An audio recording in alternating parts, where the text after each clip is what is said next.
কয়টা ট্রেন কয়টায় আসে আর সেই ট্রেন কয়টায় ছেড়ে যায় সেই প্রশ্নের উত্তর খুঁজতে খুঁজতেই ট্রেনের যাত্রীদের পড়তে হয় সীমাহীন ভোগান্তিতে। এই কমলাপুর রেল স্টেশন থেকে প্রতিদিন ১০০রও বেশি ট্রেন আসে এবং ছেড়ে যায়, এবং সেই ট্রেনগুলোর অধিকাংশই দেরি করে ১ ঘন্টা থেকে ১২-১৪ ঘন্টা পর্যন্ত। আর তার ভোগান্তি পুরোপুরি পোহাতে হয় যাত্রী সাধারণকে। রেল কর্তৃপক্ষ আমাদের মানুষের মর্যাদা দিতে ব্যর্থ হচ্ছে।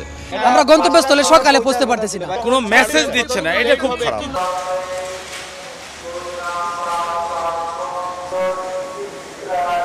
লালমনি যেটা আসবে ওটা তো মনে করেন যে ওই ৩টায় আসার কথা, এখানে তা আসবে ভোরে কালকে। তিতাস আসেই না, সারাদিন যাবত বসে আছে আমরা স্টেশনে। ব্রেক এবং ইঞ্জিন থাকলে আর লোকবল থাকলে স্টেশনগুলি যদি খোলা থাকতো তাহলে এই বিলম্বটা হতো না।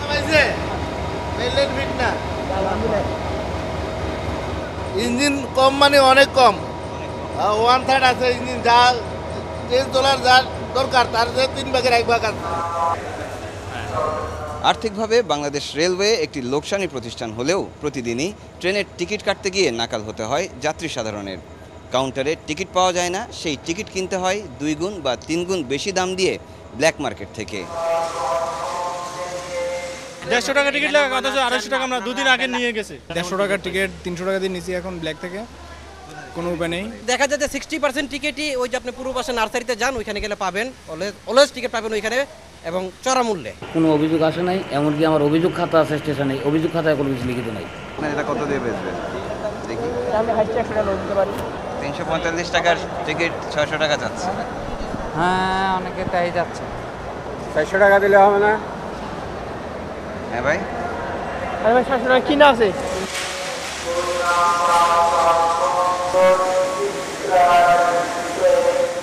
সীমাহীন অনিয়ম আর অব্যবস্থাপনার কারণে বাংলাদেশ রেলওয়ে এখন ধুঁকছে, আর তার রেশ গিয়ে পড়ছে সাধারণ যাত্রীদের উপরে। তাই তারা বলছেন, এত অনিয়ম অব্যবস্থাপনার পরেও তারা ট্রেনেই চলাচল করতে বেশি স্বাচ্ছন্দ্য বোধ করেন। এই ট্রেনকে আরও সেবামুখী করা গেলে বাংলাদেশ রেলওয়েও একদিন লাভজনক একটি প্রতিষ্ঠানে রূপান্তরিত হবে।